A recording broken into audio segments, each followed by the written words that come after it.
Ô Isa, você conhece Jesus faz tempo? Desde quando? Eu conheço igreja desde 8 anos de idade, mas eu conheci Jesus, comecei a flertar com Jesus ali com 16 anos. Quando você fala conhecer a igreja, é o quê? Você ia, tipo, na missa? Então, a minha vida é mil histórias, mil tretas, né? Mas assim, eu vim, quando eu era pequenininha, tipo, antes dos 8 anos, eu vim de uma realidade que eu nunca ia à igreja, nunca ouvia falar de igreja, não era nada, nenhuma religião, nem um lado nem outro. E aí, com 6 anos, mais ou menos, eu conheci meu pai, né? Porque eu não conhecia meu pai quando eu era pequena, outras histórias. Eu conheci meu pai e ele era pastor de uma igreja muito legalista, bem tradicional, sabe? E aí eu fui de uma realidade que não vivia nada de igreja para um Pra filha mergulho. do pastor. Para um mergulho numa realidade tipo de igreja todo dia, de você só vai usar saia, de não pode assistir televisão porque é do diabo, de não pode usar roupa que tenha bichinho porque é idolatria. A Hello Kitty não tem boca porque ela foi oferecida. Foi uma mudança muito brusca. E era assim, eu lembro que com 8 anos de idade, era uma realidade que não era saudável e não era o cristianismo, né? Então, tipo, com 8 anos de idade, eu lia a Bíblia, porque era uma obrigação, mas eu lia na Almeida Revista e Corrigida e não entendia nada. Dar-se vos a boa medida, sacudida.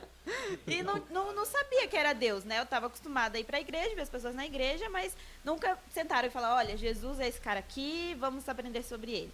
E aí, com 16 anos, eu saí de casa, fui morar sozinha, e aí dei as costas para tudo aquilo, porque não tinha um relacionamento com Deus, né? Era só práticas e obrigações.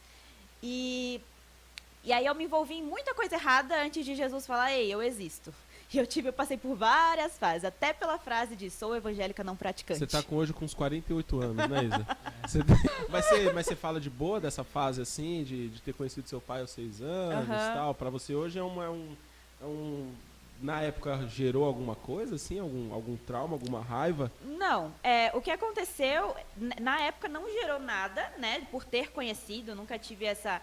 Eu não lembro de ter esse questionamento de quem é meu pai, nem nada, porque eu tive um padrasto na época, então tinha figura masculina ali, como criança eu não me lembro de questionar essa questão de quem é meu pai, cadê meu pai, não me lembro de ter esse questionamento. E aí, tipo, foi acontecer as coisas e não era um problema pra mim. O que aconteceu foi que quando eu tinha uns 11, 12 anos, tipo, tudo mudou muito bruscamente dentro de casa. De uma casa que ia pra igreja todo dia, que tinha culto em casa e tudo mais, pra não quero mais ouvir falar de Deus dentro de casa e, tipo, tudo virou de cabeça pra baixo assim. E aí foram várias questões que aconteceram. Passei por uma série de abusos sexuais até os 16 anos, que foi quando eu saí de casa. Então, aí sim, entrou uma certa revolta. E eu lembro que quando eu saí de casa, eu falava, se Deus existe, eu nunca conheci, porque era a verdade, nunca me apresentaram a Deus. Então, Deus existe, mas eu não tinha conhecido. E aí foi que eu entrei na fase de sou evangélica não praticante, aí sou agnóstica, fui de tudo um pouco, mas sem saber o que era, sabe?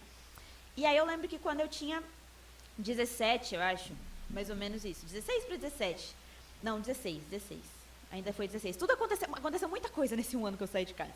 E aí eu cheguei no fundo do poço. Eu morava sozinha e tudo mais, trabalhava, estudava, mas tomei decisões erradas e pra mim foi o meu fundo do poço que, se eu vivi algo parecido com o processo de depressão, foi naquele momento, que eu só ficava em casa sem fazer nada, não saía nem pra comprar comida, e como eu morava sozinha, né, distante de família e tudo mais, foi a pior fase. E aí eu lembro que tinha uma menina que trabalhava comigo, a Raquel. Eu trabalhava numa escola de inglês na época, e ela era da Assembleia. E ela era a pessoa que mais tinha contato comigo no dia a dia. E aí foi a primeira pessoa que eu liguei. E aí eu liguei pra ela e falei, eu não sei o que está acontecendo, mas eu preciso de alguma ajuda. E aí eu lembro que ela abriu a Bíblia pelo telefone comigo, e ela abriu uma passagem, tipo, vou abrir uma passagem. Abriu uma passagem, e eu lembro que foi a passagem, foi do Antigo Testamento ainda. E eu sempre, nessa época principalmente, eu tinha ranço do Antigo Testamento. Porque eu não entendia, né? Então, pra mim, era só um monte de número e tudo mais. E hoje eu vivo outra relação com ele, fique claro, mas tudo bem. E ela abriu uma passagem do Antigo Testamento que falava do povo de Israel. Que era Deus falando com o povo, eu te livrei da terra da escravidão e ao invés de vir ficar comigo, você virou as costas pra mim. E eu vi muito aquilo na minha vida, porque Deus me tirou de uma situação que era tão pesada pra mim, que era a situação de viver em um lugar que era praticamente um cativeiro, né? Falando bem metaforicamente, tá? Não vivia em um cativeiro. Mas no sentido dos abusos e de tudo que acontecia, e agressões e tal. E quando eu saí disso, ao invés de tipo, ir para Deus, eu simplesmente dei as costas e me revoltei. Não digo que é o natural de muita gente, mas é o que a gente acompanha em bastante pessoa, né? Sim. Tipo assim, fui ferido por homens, a culpa desses homens é de Deus, que, sei lá, Deus que criou os homens, então a culpa é de Deus. Vou me afastar de Deus. No momento assim, você vai falar, cara, cadê Jesus nesse momento aqui de dor, né? Então... Todo mundo fala que com Jesus não tem dor, não tem problema mais, né? Mas eu nunca tive, desde antes de ser cristã, eu nunca tive essa inclinação para homens não prestam, vou ser feminista. Nunca gostei nem de antes de Jesus. Então isso era algo bem assim. Pelo contrário, né? Porque se você vai estudar, não sou psicóloga, mas se você vai estudar isso do ponto de vista da psicologia, quem sofre um abuso vai para 2 caminhos, né? Ou a pessoa realmente se fecha para homens, não consegue ter nenhum contato com homens, porque qualquer coisa lembra do abuso. Isso eu já conversei. É engraçado, quando você passa por um trauma, você conhece pessoas que se passaram por isso, você acaba se conectando muito naturalmente. Eu já conheci mulheres que tinham passado por abuso sexual dentro da família também, porque isso é o que mais acontece dentro de casa, quando elas eram pequenas também, 8, 9 anos de idade, e a mulher tinha 40 e poucos, 50 e poucos anos de idade, já tinha filho e tal, e ela olhou pra mim e falou, como que você consegue ter relação com seu marido? Porque o meu marido encosta em mim e eu não consigo, eu já lembro do abuso que eu sofri. Então isso é muito normal, só que comigo eu não fui por esse lado. Eu fui pelo outro lado, que já que aconteceu do jeito que eu não queria, agora tanto faz, isso não tem valor nenhum, é só, falando nos termos claros, sexo é só sexo, qualquer pessoa tocar qualquer pessoa é só isso. Então eu fui por esse lado da promiscuidade, que é o outro lado que eu acredito que atinge as pessoas que passam por isso, que pode atingir as pessoas que passam por isso. Então eu fui para esse lado, eu nunca tive isso de focar na figura masculina, sabe? Então nesse momento foi aquilo que aconteceu.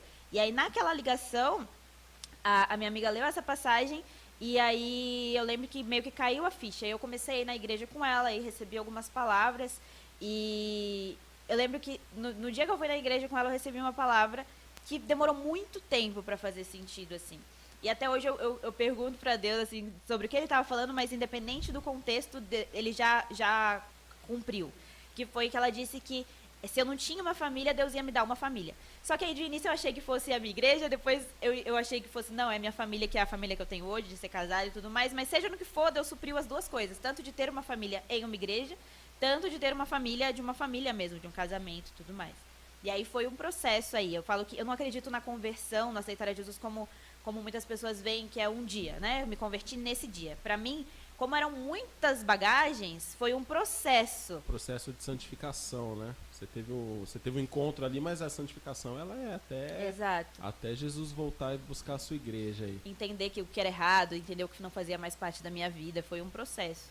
Mas quando eu me batizei de fato, que é quando eu considero, né, o início dessa nova vida, foi em 2017. Em maio quando eu te conheci. Que foi quando a gente se conheceu meses depois. Em outubro?